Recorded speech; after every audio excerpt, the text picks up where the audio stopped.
The moment she said it, I did not flinch. She stood at the top of the obsidian steps inside the Grand Conclave Hall of Vareth Station, draped in something that shimmered like starlight pressed into fabric, and she looked down at me the way someone looks at a stray dog that has wandered into a palace. Her eyes were gold, completely gold, no white at all, and they were ancient in the way that only things which have never had to fight for their survival can be. Her name was Princess Valeth of the Aileron Imperium, and she was, by every galactic measure, the most powerful young royal in the known systems. She said in perfect translator smooth English, "You will fail, human, not because I wish it, because it is simply the nature of what you are." The hall was enormous. 400 delegates from 61 recognized species filled the curved tiers above us. Some had 3 eyes. Some had none. Some breathed through membranes on the sides of their necks. Every single one of them heard what she said, and every single one of them waited to see what I would do. My name is Eli Carter. I was 38 years old, a structural engineer from Leeds who had spent 12 years working on deep-sea habitat construction before Earth's first contact protocols pulled me sideways into something I never planned for. I was not military. I was not a diplomat by training. I was the kind of man who packed a thermos and read technical manuals on long flights, and I had been selected as Earth's representative to the Trial of Worth by a committee that had spent 6 months looking for someone who was, in their exact words, resilient in ways that are difficult to define. I took that as a compliment. I looked up at Valeth and I gave her a small nod, the kind you give a stranger who holds a door. Then I turned back toward the registration desk where a small 4-armed official was waiting to log my credentials. The silence behind me stretched longer than I expected. I heard her say something in Aileron to someone beside her. The translator did not catch it, but I caught the tone. It was not contempt anymore. It was something sharper, confusion maybe, or the early edge of something she had not felt in a very long time. The Trial of Worth had existed for over 4,000 years. Every new civilization that attempted contact with the Galactic Conclave was required to participate. It was not optional. The rules had been written by the Aileron, refined by the Aileron, and for 4,000 years the Aileron champion had never lost. Other species had done well. A few had come close. None had won. The species that failed were classified as client civilizations. They were not enslaved. The Conclave was too refined for that word. But they were guided, managed, given technology in careful portions, told which trade routes they could use, which systems they could settle. They were treated, in every practical sense, like children who were not yet trusted with the good cutlery. Earth had made contact with the Conclave 14 months ago. The invitation to the trial came 3 months later. Our government had spent 9 months debating who to send and nearly sending no one, because the statistics were not encouraging. I had found out I was selected on a Tuesday. My supervisor had called me into a meeting room and slid a folder across the table and told me the security clearance had already been processed. I had asked if there was a manual. There was not a manual. The registration official, whose species I later learned was called the Savari, handed me a small silver disc and explained in very careful, simplified conclave common that this was my identification token for the duration of the trials. I held it in my palm. It was warm, which surprised me. Everything on this station was warm in ways that felt deliberate, like warmth was a design choice rather than a byproduct. The opening ceremony begins in 40 minutes, the Savari said. The Aileron champion will be introduced at that time. It is customary to observe the introduction in respectful silence. Of course, I said. Previous representatives have found the introduction discouraging. I looked at the official. I tried to read the face. 4 arms, a flat wide mouth, 3 dark horizontal eyes, nothing that mapped to human expressions. But there was something in the cadence of that last sentence that felt like a warning delivered kindly. "I appreciate the heads up," I said. The official gave a small bow and moved on. I looked down at the silver disc in my hand and thought about the ship I had taken to get here, a borrowed conclave vessel that smelled like ozone and something faintly floral, and the 14 days of transit I had spent reading everything the Earth research teams had compiled about the trial. I had read it all twice, some of it 3 times. Not because I thought information alone would be enough, but because understanding the shape of a problem is the first step toward finding the edges of it where the rules bend. The trial had 3 challenges. The conclave did not release the specific details of each challenge in advance. What was known was their categories: physical endurance, intellectual problem-solving, and a final trial of character. The third one was the most mysterious. Every species that had faced it described it differently afterward. Some said it was a test of values. Some said it was a test of choice. One delegate from a species called the Methari had described it simply as, the moment you find out who you actually are. I was not sure I wanted to know who I actually was under that kind of pressure. But I had agreed to be here, and so the question was coming whether I wanted it or not. The opening ceremony filled the hall completely. The 400 delegates arranged themselves in their tiers, and the lighting shifted from neutral white to something deep blue and ceremonial. A voice spoke in 12 languages simultaneously, a trick of the translation field that should have been disorienting, but had become almost normal. Over the past 2 weeks, the Elleran champion was introduced first. His name was Kethra.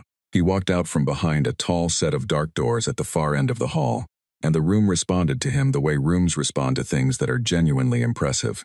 He was tall, easily 2.5 meters, and built in the way that suggested not gym discipline but biological engineering, the kind of body that had been shaped over generations for exactly this purpose. His skin was a deep blue-gray with faint bioluminescent lines along his jaw and shoulders that pulsed slowly like a heartbeat made visible. His face was composed and still, and completely without doubt. He stood at the center of the hall and bowed once to the conclave and once to Valeth, and then he looked across the space directly at me. His expression did not change. That was the part that stuck with me. Not hostility, not contempt, just an absence of concern so total that it felt almost peaceful. I had seen that look before, not from soldiers. Soldiers always have something behind their eyes, some calculation or preparation. I had seen that look on heavy machinery right before it was switched on. A readiness that had no opinion about what it was about to do. I looked back at him and kept my face easy and calm. The face I use when a support beam calculation comes back wrong and I need to think clearly. Before I react, my introduction was considerably shorter. My name was announced. My species was announced. Earth's contact date was listed. There was a pause that felt institutional, like the silence that follows when someone reads out a very low bid at auction. A few delegates in the upper tiers leaned toward each other. I caught the tone of it without needing the words. New, unproven, young civilization. These were not insults where I came from. These were just facts. Facts are only discouraging if you let them be the end of the sentence. Valeth spoke again from her elevated position. She did not address me directly this time. She spoke to the conclave. Her translator carried her voice evenly across the entire space. The Elloran Imperium has participated in the Trial of Worth for 4,217 years, she said. In that time, we have never asked for special consideration, and we have never needed it. We present Kethra not as a champion in the traditional sense, but as a demonstration of what a civilization looks like when it takes its responsibilities to excellence seriously. She paused. The hall waited. We expect to be done by tomorrow evening, she said. There was a sound in the hall that was not quite laughter but was adjacent to it. Several species made noises that their translators smoothed over. Even among the delegates who seemed sympathetic toward humanity, I noticed no one argued with her timeline. I stood at the center of the floor, the silver disc warm in my hand, and I thought about my mother, who had worked 2 jobs for 11 years to put me through university, and who had said to me once, after a particularly difficult semester, that the most powerful thing a person can do is refuse to be what someone else has already decided they are. I looked up at Valeth. She was watching me with those gold eyes, waiting for the moment I would look away, or straighten up in some defensive posture, or give her some signal that her words had landed where she intended them. I looked at her for 3 full seconds. Then I looked at the silver disc in my hand, turned it over once, and put it in my jacket pocket. The first challenge was announced for the following morning, 8 hours away. I went to find something to eat and get some sleep. If Valeth thought I was going to spend my night being afraid of her, she had made her first mistake. In my experience, the most dangerous moment in any problem is not the beginning, when everything is still unknown. It is the moment when one side becomes so certain of the outcome that they stop paying careful attention. She had already stopped paying careful attention. I had not started yet. The chamber for the first trial was called the Proving Ground, which was either a translation that lost something in conversion, or proof that certain concepts are universal. It sat at the base of Vareth Station, in the section that felt deliberately industrial, all exposed conduit and unfinished metal, as if the designers wanted participants to feel that comfort was something to be earned, rather than assumed. I stepped through the entry corridor at exactly the time listed on my identification token, and the first thing I noticed was the gravity. It was heavier, not dramatically, not the kind of heavy that knocks you sideways immediately. It was the kind of heavy that arrives in your knees after 10 minutes of standing, and in your lungs after 5 minutes of walking. The kind of added weight that reminds you that your body was calibrated for a specific planet, and you are not on it. The second thing I noticed was the temperature. The corridor had been a comfortable neutral warmth. This room was cold, not cold the way a winter morning is cold, where you can prepare yourself and tighten your jacket. Cold the way a storage unit is cold, steady and indifferent and complete. The third thing I noticed was the air. It moved through my lungs without the comfortable fullness I was used to. Thinner. Not so thin that it was immediately alarming. Thin the way air gets at altitude, where the body can manage but everything costs a little more than it should. I looked around the space. It was wide and open, more than 200 meters across, with a high domed ceiling far above. The floor was uneven in ways that were not accidental. There were sections of raised terrain, sections with faint markings on the ground indicating paths, and sections that were simply open space where the only challenge was keeping moving. Around the perimeter, behind thick transparent panels, the delegates and officials and Valeth herself had gathered to observe. Keth Ra stood 30 meters away. He was in something close to his standard clothing, which was itself a statement. No special gear, no environmental suit. He looked at the room the way I imagined he looked at everything, with the quiet certainty of a being that had never once had to wonder if it was enough. There were 2 other species competing in this trial. I had read their files during transit. The Drevari, a species from a high-gravity world, stocky and tremendously strong, who had made contact with the Conclave 60 years ago but had never attempted the trial until now. And the Kalathi, a thin-limbed species with exceptional reflexes and a recorded endurance capacity that made Earth's best marathon runners look like they had been moving in slow motion. The official who managed the trial, a tall Conclave administrator called a proctor, explained the rules in that careful multi-language simultaneous translation that still required me to hold very still and concentrate to follow correctly. The trial would last until only one participant remained actively moving through the course. Stopping was permitted for up to 3 minutes at a time. Beyond 3 minutes of stillness, a participant was recorded as withdrawn. There were no weapons, no opponents to face directly. The only thing any of us was fighting was the room, and the room had been calibrated to be exactly 1 degree harder than the maximum expected tolerance for each species. I heard that last part and I almost said something out loud. 1 degree harder than maximum expected tolerance.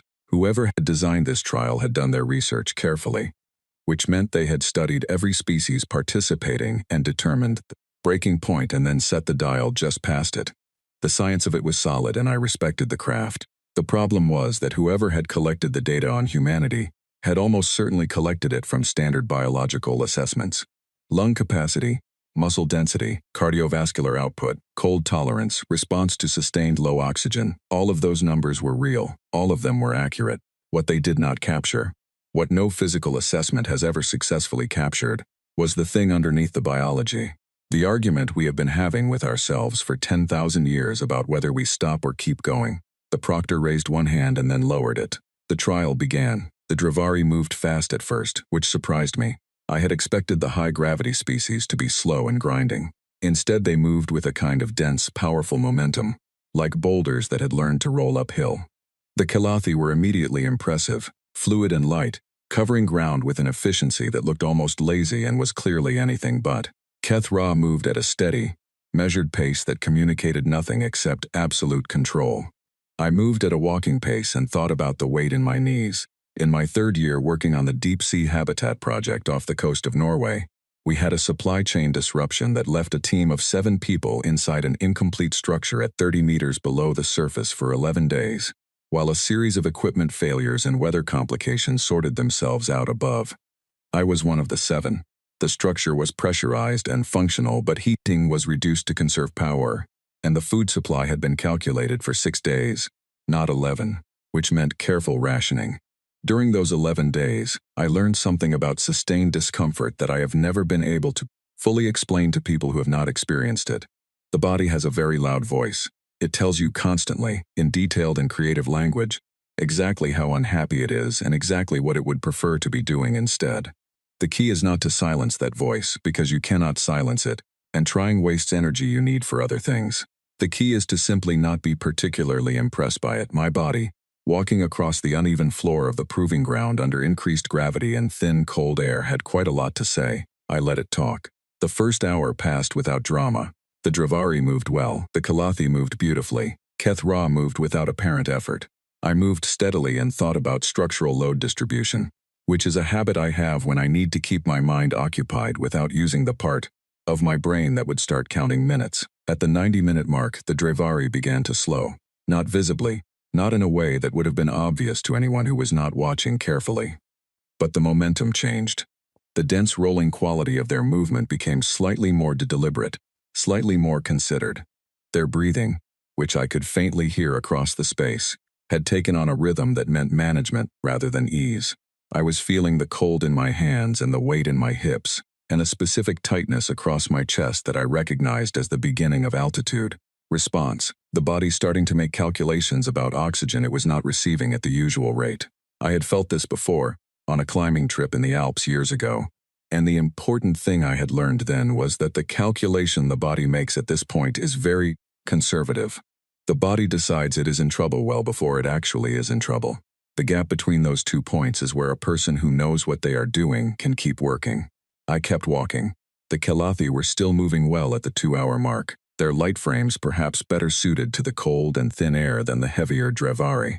Kethra had not changed at all that I could see, and I found myself genuinely curious about his biology in an abstract, engineering problem kind of way.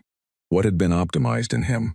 What had been traded away to achieve that kind of steady output? Somewhere in the 3rd hour, the Drevari stopped. They stood in the middle of the course for the full 3 permitted minutes, and then the proctor logged them as withdrawn. They walked off the floor with their heads level and their pace controlled. They had not failed from lack of courage. The room had simply been calibrated past their limit, and their limit was not a personal failing. It was just a number. Every species has one.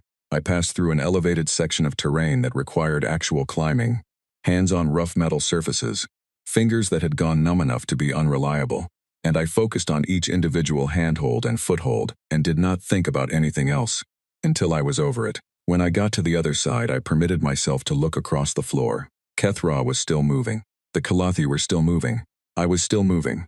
At the 4-hour mark, Valeth said something to the official beside her. I could not hear it, but I saw her lean forward slightly against the transparent barrier, and I noted it the way you note a change in a structure under load. Something had shifted in her attention.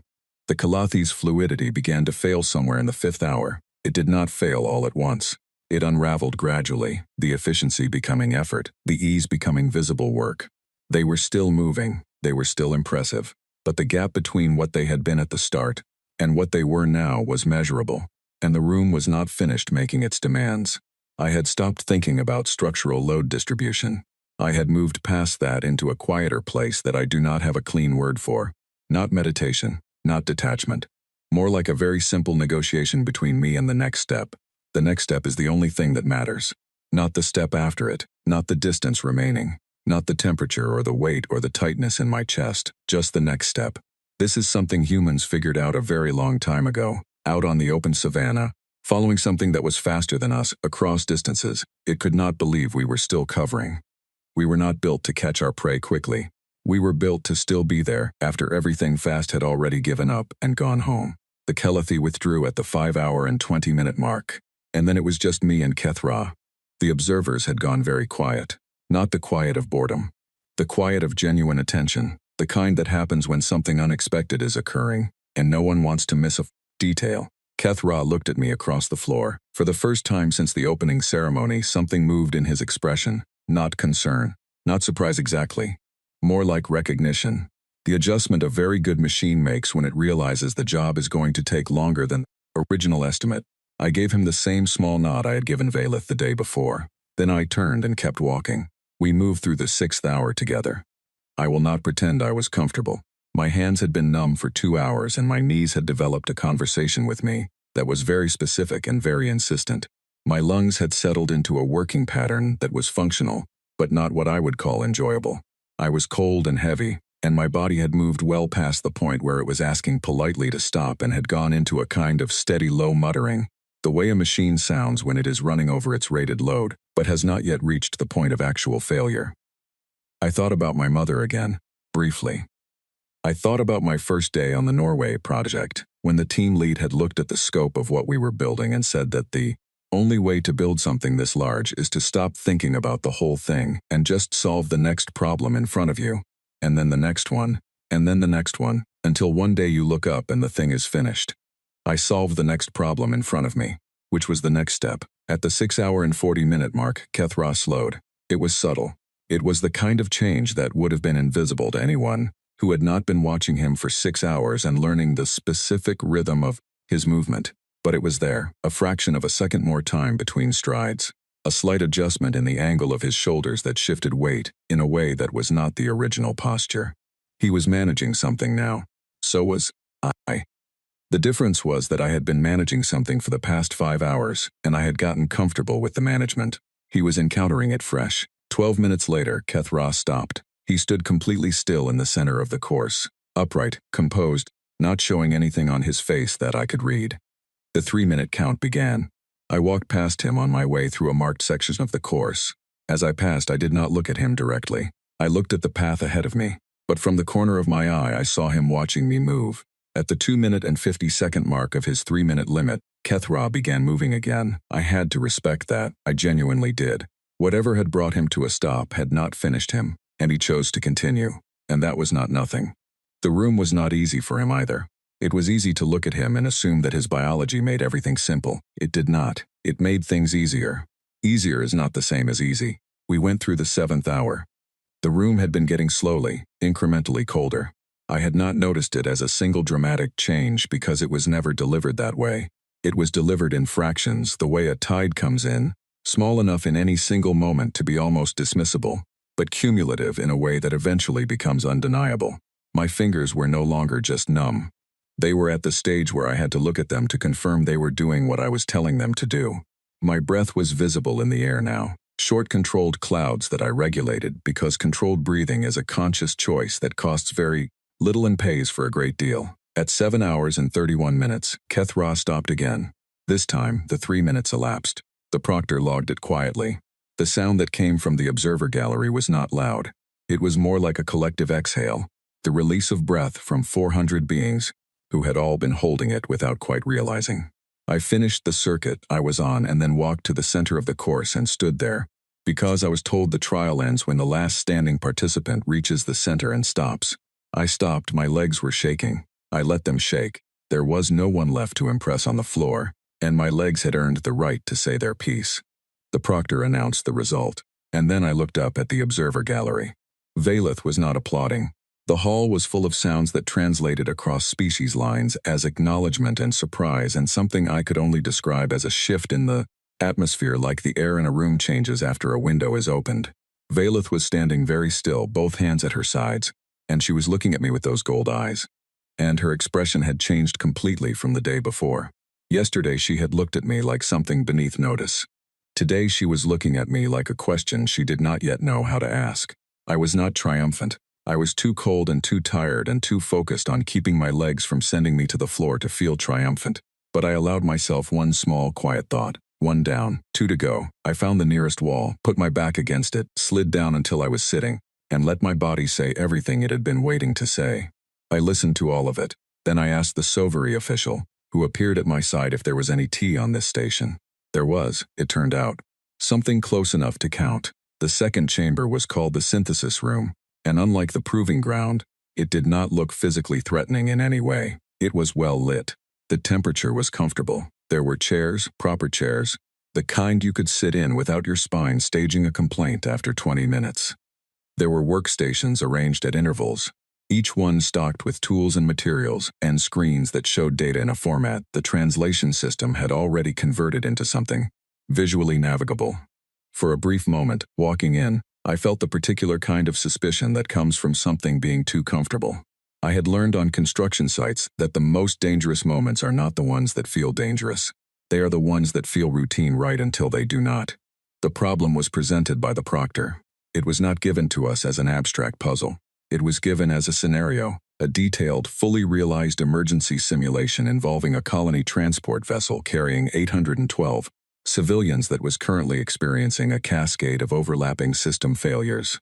The scenario was built on Aileron engineering principles, used Aileron system architecture, and was managed by software that operated on Aileron logic frameworks. All of this was stated openly, without apology, because of course it was. The Aileron had written the trial. I spent the first 15 minutes not touching anything at my workstation. This made the conclave observer assigned to me visibly uncomfortable. I noticed her shifting her weight from one foot to the other in my peripheral vision. I was reading. Not the specific system readouts, not yet. I was reading the structure of the problem. In engineering, the fastest path to a wrong solution is to start solving before you understand the shape of what you are dealing with. The Aileron had designed a ship that failed the way Aileron ships fail, which meant the failure pathways would follow Aileron design logic, which meant the cascade had a specific grammar to it that I needed to read before I started trying to answer it. Kethra had already begun working. He moved through the problem with the efficiency of someone who had trained for this specific type of scenario, and watching his approach from across the room, I could see immediately that he was following the correct solution architecture. He was finding the elegant path, the one the designers had built into the problem, the one that resolved the cascade in the correct sequence, with the minimum footprint of intervention. It was a genuinely impressive thing to watch. The problem was, by my reading, that the correct solution was going to save around 60% of the crew. Maybe 65 if everything went perfectly. That was not a criticism of the approach. It was a consequence of the math. The cascade had progressed to a point where certain systems were beyond recovery, and the elegant solution acknowledged that, and moved on to preserve what could be preserved. I had spent a long time in my career working on projects where the elegant solution was not available, where the available materials were wrong or the timeline was impossible, or the site conditions had changed 3 times since the original design, and you were building something that had never existed on paper. In those situations, you learn to stop looking for the elegant solution and start looking for the solution that works. These were 2 very different things. I began to work. My approach from the outside would have looked disorganized. I know this because the observer assigned to me stopped shifting her weight and started leaning forward, watching my screen with an expression that my translation system could not interpret, but which felt very much like someone watching someone else do something wrong and trying to figure out when to say something. I was not being disorganized. I was triaging. The first thing I did was identify the 3 systems that were already past the point of recovery and formally mark them as losses. This is something Aileron engineering philosophy resists, because Aileron systems are designed to be recoverable if the correct procedure is followed, and the training for Aileron engineers emphasizes preserving the designed function of each component. What I was doing was the opposite. I was looking at those systems the way you look at a section of a building that has already come down and deciding that the question is not how to fix what fell but how to keep the rest standing. Then I took the power that would have gone to those 3 lost systems and rerouted it, not cleanly, not in a way that followed the approved pathways on the schematic. I used secondary conduits that were rated for lower loads and routed power through them at the edge of their capacity, which created heat issues that I then managed by deliberately failing a set of non-critical environmental controls in the cargo sections, which freed up cooling capacity, which brought the heat issue into a manageable range. The observer said something. My translator caught it. She said in a tone of genuine alarm, "That violates 3 load management protocols." "Yes," I said, and kept working. Life support was the central problem. The cascade had compromised the primary atmospheric processing unit for decks 4 through 9, which held the majority of the civilian passengers. The Aileron correctile solution involved a specific repair sequence that would restore partial function within a calculated time window. The time window was too long. By my math, atmospheric conditions on those decks would reach unacceptable levels before the repair sequence completed. I bypassed the repair sequence. Instead, I pulled atmospheric supply from the vessel's emergency reserve tanks, which were designed for short-term use only and were not connected to the primary system in any way that the schematics showed as intended. But I connected them in a way that was not intended. I used the maintenance crawlways that ran between decks, which were environmentally sealed but not atmospherically supplied, as an additional buffer zone, pressurizing them from the reserve tanks to create a secondary atmospheric layer that would maintain survivable conditions on the adjacent passenger decks for long enough that other repairs could complete. This required rerouting something through a conduit that the schematic labeled as a communications relay. The observer made a sound. I will not describe the sound, but it was specific. I disabled the communications relay, used its conduit for the atmospheric rerouting, and then rebuilt communications on a backup frequency, using 3 separate lower-grade transceivers that were in the cargo manifest as replacement parts. Each one individually was below minimum spec for primary use. Together linked in a configuration they were not designed for, they covered approximately 80% of the original relay's function. I talked while I worked. This was not a habit I had planned. It was something that had developed over years of working in teams where the fastest way to catch your own mistakes was to say what you were doing out loud so someone else could hear the flaw before you committed to it. I was the only human in the room, but I talked anyway. Not loudly. Just a running commentary, the way some people narrate their own cooking, matter of fact and continuous. At some point I realized the observer had stopped looking alarmed and was just listening. I finished the solution set at the 2-hour mark.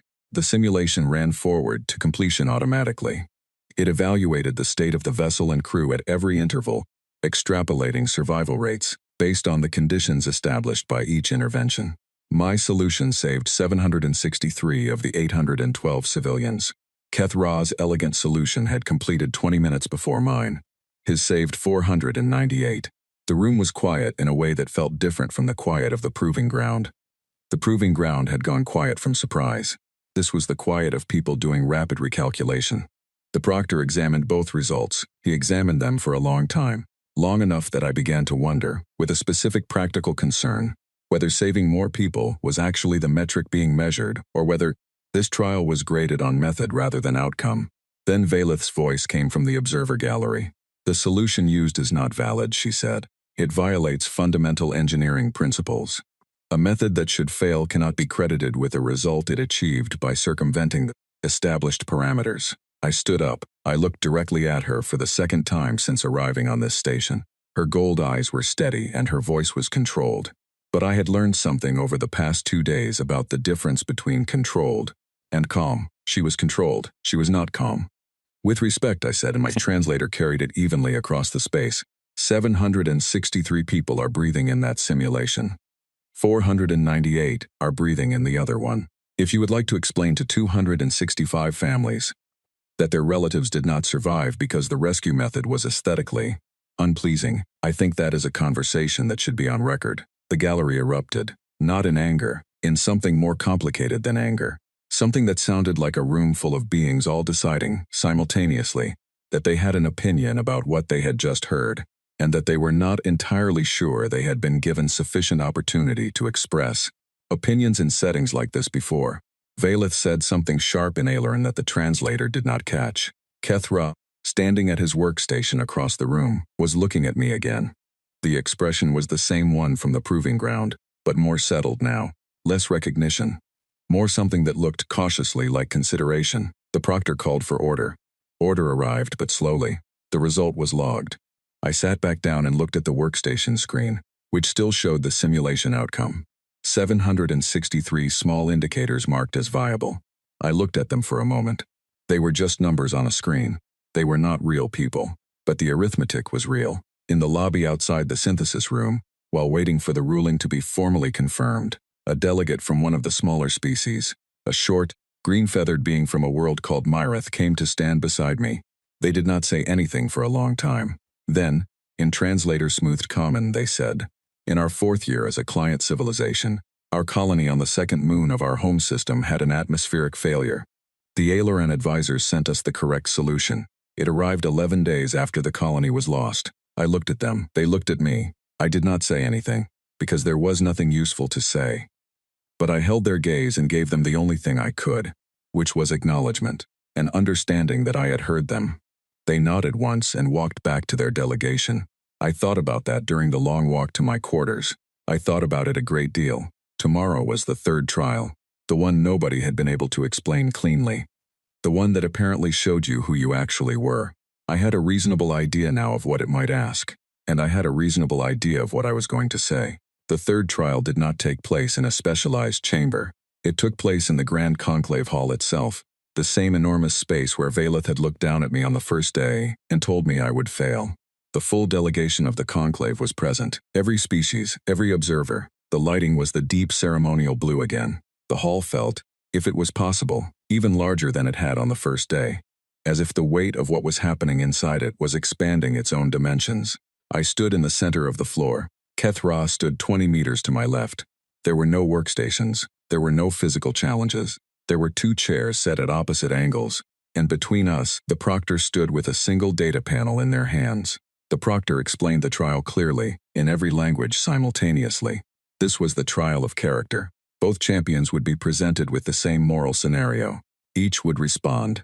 The conclave would deliberate and render a judgment based, not on which answer was considered correct, because the conclave held no official view on which answer was correct, but on which answer best represented the values and nature of the civilization being represented. I noticed the careful language. Best represented the values and nature. Not best answered the question. Not most logical, not most compassionate, most representative of what you are. The scenario was this: humanity, in the event of formal conclave membership, would in the near future encounter a situation where a hostile force was threatening both Earth and a smaller allied species, the Myrith, who I had heard mentioned the evening before, whose fourth moon colony I had thought about through the night. The hostile force could be defeated, but only if the allied species agreed to evacuate their home world temporarily, taking on enormous risk and loss during the evacuation process. The Myrith leadership had refused. They would not leave their world. Their refusal meant that a direct defense of both populations was mathematically impossible. A choice had to be made. The conclave wanted to know, what did each champion's civilization choose? Keth first. He stood, settled himself, and spoke in Eleran with the translator carrying his words evenly across the hall. His answer was organized and precise and genuinely thoughtful, and I want to be clear about that because he was not a simple figure. He said that the Eleran position would be to protect the greater number, 8 billion on Earth against 400 million on the Myrith homeworld. The calculation was clear. Protecting Earth allowed the larger population to survive and to eventually assist in the rebuilding of what the Myrith lost. Emotion was not the guide here. Mathematics was the guide. The greatest preservation of life in the long term required accepting a terrible immediate outcome for the smaller group. He paused when he finished. He looked at no one in particular. His delivery had been composed and without cruelty, which I thought was important. He was not recommending that the Myrith be abandoned because they did not matter. He was recommending it because, within his framework, it was the most responsible choice available. The hall considered this. Then the proctor turned to me. I stood. I did not have notes. I had thought about this for most of the night, and I had decided that notes would make what I was about to say feel calculated, in a way that would undermine it. What I was about to say was not calculated. It was what I actually believed. I don't accept the scenario, I said. There was a sound in the hall. I kept going. Not because I don't understand it. I understand it perfectly. I understand the math and I understand the logic, and I understand that the Aileron position has a real and serious argument behind it that is not built on indifference to Myrith lives. I understand all of that. I paused. But here is what I have noticed in 2 days of being on this station. Every time a choice in this trial has been framed as a binary, the correct answer has turned out to be located somewhere the framing did not point to. The endurance trial was framed as a question of physical limits, but it was actually a question of what you do after you have reached them. The engineering trial was framed as a question of correct solutions, but it was actually a question of what you are willing to do when the correct solution is not sufficient. I let that settle for one breath. This scenario is framed as a question of who we choose to protect when we cannot protect everyone. But the actual question underneath it is this: how did we get to a position where that is the only choice available? What decisions, what structs, what assumptions built by 4,000 years of Aileron-shaped conclave governance created the conditions in which 800 million people are standing in front of a threat that the combined resources of the galaxy cannot address without sacrificing some of them? Valeth said, that is not the question being asked. I know, I said. I looked up at her. But it is the question that needs answering. The hall had gone very still, not the stillness of disapproval. The stillness of being completely present, of paying the kind of attention that does not allow for distraction. I continued. Humans have been making the calculation Kethra described for most of our history. Sometimes we made it correctly, in that we survived. Sometimes we made it and the people who did not make the cut never forgave us, and rightly so. We have records going back thousands of years of moments where our civilization looked at a group of people and decided, with very clean logic and very tidy mathematics, that they were acceptable losses. And every single time, without one exception, the long-term cost of that decision exceeded the short-term cost of finding another way. I had not planned to speak for this long. The words were simply coming, the way they come when you are seeing something you have believed quietly for a very long time, and have finally been given the room to say out loud. We are not a perfect species, I want to be clear about that, because I am standing in front of 61 other species and I will not pretend we are something we are not. We have been cruel. We have been short-sighted. We have made the acceptable loss calculation and regretted it, and then made it again a generation later, as if we had not learned. We carry our worst decisions with us. They are part of our history and we do not get to put them down. I paused again. I wanted this part to land cleanly. But we also have never, in the whole of our recorded civilization, built a doctrine that made acceptable losses into official policy. Every time we have moved toward that, something in us has pushed back, not always in time, not always successfully, but the push has always come. We have never made peace with the idea that some people are simply the price of progress. We have always, eventually, returned to the argument. I looked out at the hall, at the 400 delegates from 61 species, many of whom had been client civilizations for decades or centuries, many of whom had received the Aloran's elegant solutions after the window for those solutions had already closed. So when you ask me what humanity chooses in that scenario, here is my honest answer. We refuse the scenario. We refuse it the same way we refuse the scenario every time someone tells us a thing is impossible. We go back to the problem. We look for the thing that was missed. We build something ugly and improvised and technically in violation of 3 protocols and we save 763 people when the elegant solution only saves 498. I sat down. For a moment, the hall was completely silent. Then the delegate from Myrith, the small green-feathered being who had spoken to me the evening before, stood up in their tier. They were not in a speaking position. They were a junior delegate from a client civilization, and they did not have floor rights in this setting. But they stood, and then one by one, like lights coming on in a building at dusk, other delegates from client civilizations began to stand as well. 11 species, then 19, then 27. Some of them were very small. Some of them had been client civilizations for over 200 years. None of them spoke, they just stood. Valeth's voice rose over the hall. She was not shouting, she did not shout. But her voice carried the weight of 4,000 years of unquestioned authority, and it landed in the hall the way a stone lands in still water. This is not a forum for client civilization input, she said. The format of the trial does not accommodate this. The Myrith delegate turned to look at her. Across the distance of the hall, the translation system was steady, the room quiet enough that every word traveled clearly. The Myrith delegate said, in a voice that was smaller than Valeth's but no less certain, perhaps the format should be reconsidered. The hall erupted. Not violently, not chaotically, but comprehensively, in the way that a structure erupts when the load distribution shifts and every component begins to speak to every other component at once.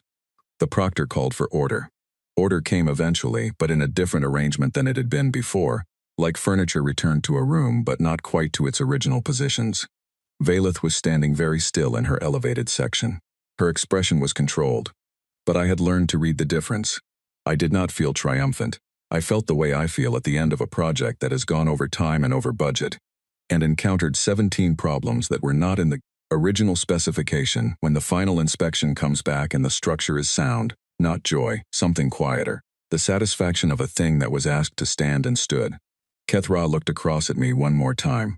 His expression had settled into something I could not read but which felt, in some way I could not articulate, like the early stages of respect. He gave me a small nod. I gave him one back. The proctor called for deliberation. The conclave deliberated. I sat in my chair in the center of the floor, and I waited and I thought about nothing in particular, which is a skill I have practiced for a long time and find genuinely useful.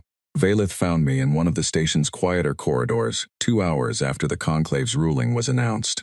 The ruling had given Earth sovereign status, not provisionally, not with conditions attached, not with a review period, full sovereign status, the same standing as the 61 established Mer civilizations, arrived at after a deliberation that one conclave official told me, in a careful and slightly stunned tone, had been the shortest in 400 years.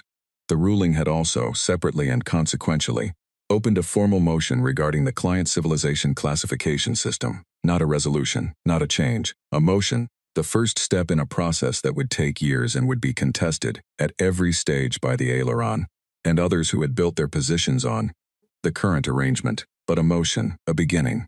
A door opened where previously there had been only wall. I was walking back to my quarters when Valeth appeared from a side corridor and fell into step beside me without preamble. I did not break stride. She walked with me in silence for 20 seconds.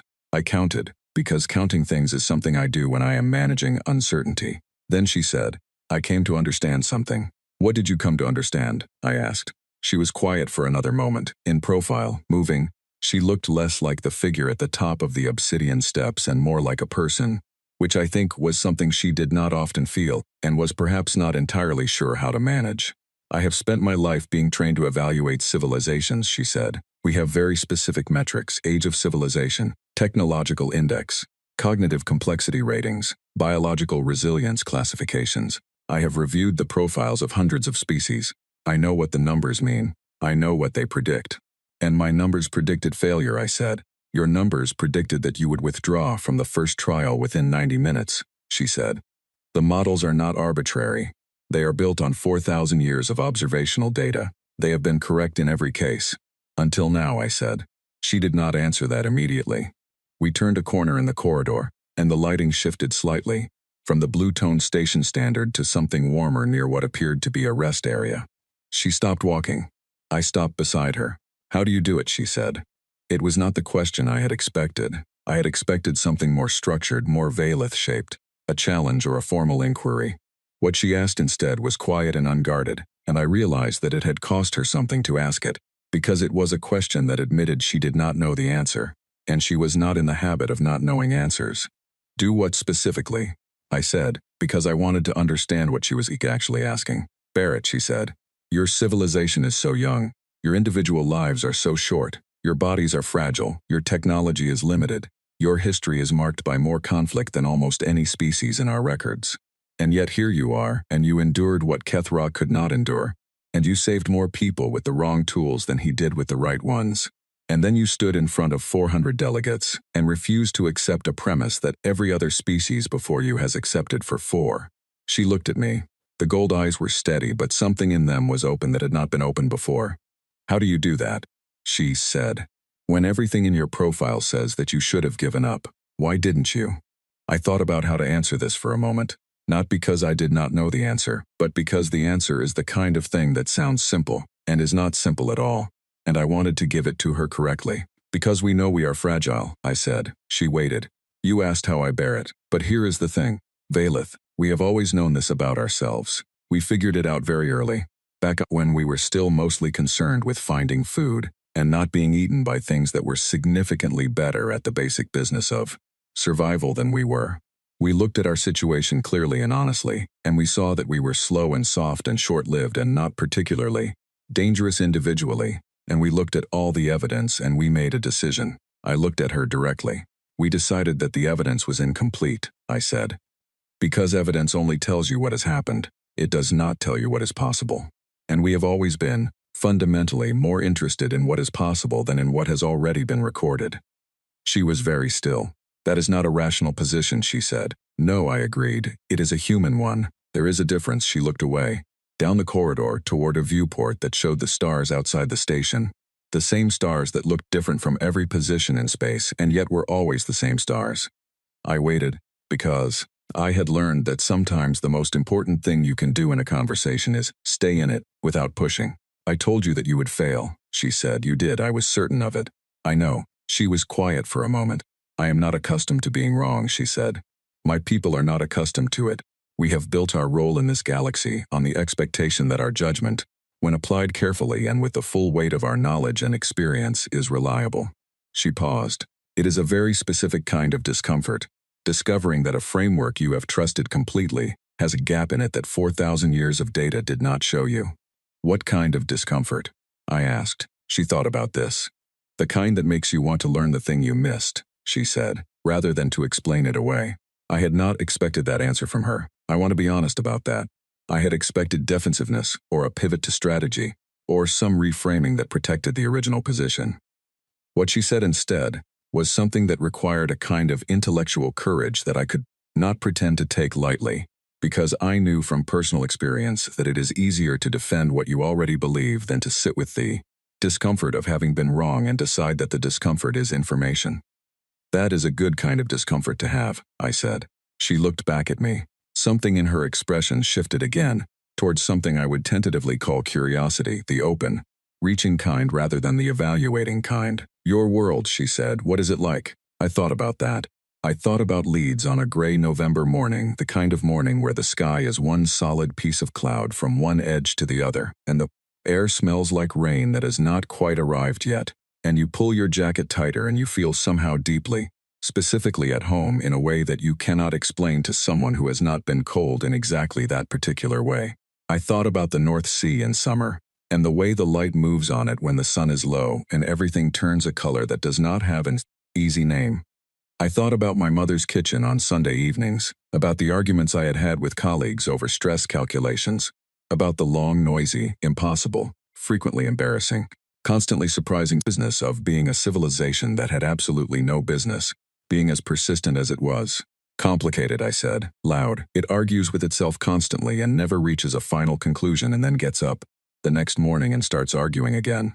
The food is mixed in quality. The weather is unreliable in certain regions. It has made a number of decisions across its history that it is still working through and has not fully resolved. Vailith was looking at me steadily. But you love it, she said. It was not a question. Completely. She was quiet again, not the controlled quiet from before. Something different. A thinking quiet. I would like to visit someday, she said. If that were something that could be arranged. I looked at her carefully. Not with suspicion. With genuine attention, the way you look at something you are trying to understand accurately. It can be arranged, I said. Though I should warn you in advance that someone will almost certainly offer you something to eat that is significantly more spicy than anything in Aloran cuisine. And there will be an ongoing argument happening nearby about something political that both sides are completely convinced only they understand correctly. Her expression shifted again. It was very small. The smallest possible change in the geometry of her face, but it was unambiguous. She almost smiled. It was, without question, the most honest thing I had seen from her in 3 days. More honest than the contempt on the first day. More honest than the controlled challenge of the second and third days. The almost smile was a crack in the structure she had been built to inhabit, and through that crack something genuinely curious and genuinely alive was looking out at a universe that had just become, slightly but meaningfully, larger than it had been before. I will prepare accordingly, she said. I nodded. We stood there for a moment longer, two beings in a corridor on a station floating in the dark between stars. Neither of us fully certain of what happened next, but both of us, I think, more interested in finding out than in retreating to the safety of what we had already decided to believe. Then I said, for what it's worth, the framework you trusted for 4,000 years is not wrong. It is just incomplete. She looked at me. All frameworks are incomplete, I said. That is not a failure. That is an invitation. She considered this. Then, with a small informal nod that I recognized as genuine from her, she turned and walked back down the corridor the way she had come. I stood there for a moment after she was gone. Then I turned toward my quarters, and I thought about home, and I thought about the look on the face of the Myrith delegate when they had stood up in the hall, and I thought about the long, stubborn, improbable history of a species that had absolutely no business making it this far, and had made it this far. Anyway, I took out the silver disc from my jacket pocket. It was still warm. I looked at it for a moment. Then I put it back, and I kept walking. There was, after all, a great deal more to do, and we were, as we had always been, just getting started.